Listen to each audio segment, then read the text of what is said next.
മക്കളെ ശരിക്കും ആലോചിച്ചോ. ഇന്ന് എരുമാട് വേല കഴിഞ്ഞിട്ട് ഞാൻ സുള്ളിയിൽ വന്നിട്ട് ഞാനൊരു വീട്ടിൽ ഇങ്ങനെ കുറച്ചു നേരം അവിടെ താമസിച്ചു.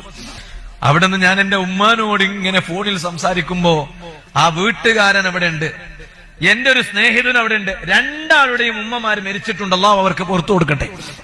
ഞാനിങ്ങനെ എന്റെ ഉമ്മാനോട് ഫോൺ വിളിച്ചിങ്ങനെ സംസാരിക്കുമ്പോ ആ രണ്ട് മക്കള്, അവര് വലിയ കച്ചവടക്കാരാണ് രണ്ടാളും. അവരെന്നോട് പറഞ്ഞു, മിണ്ടി ഉസ്താദേ, എത്ര കിട്ടുന്ന അത്ര ഉമ്മാനോട് മിണ്ടി. ഞങ്ങൾക്കും ഇപ്പൊ തോന്നുന്നുണ്ട് ഉമ്മനോട് മിണ്ടണോന്ന്, പക്ഷെ കഴിയണില്ല. ഉമ്മ ഞങ്ങളെക്കാളും നേരത്തെ പോയി ഖബറിൽ കിടന്നു. ഇനി ആ ഉമ്മാക്ക് ഫോൺ വിളിച്ചാ കിട്ടൂലല്ലോ.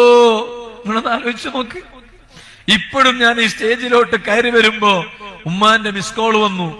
ഉടനെ ഞാൻ അങ്ങോട്ട് വിളിച്ചു. അവരോട് സംസാരിച്ചിട്ട് മതി ഞങ്ങൾക്ക് സ്റ്റേജിൽ കയറാൻ. ചെറുപ്പക്കാരാ, ഇപ്പോഴും ഞാനൊരു വാക്ക് പറയട്ടെ നിന്നോട്, നീ കേൾക്കുമെങ്കിൽ.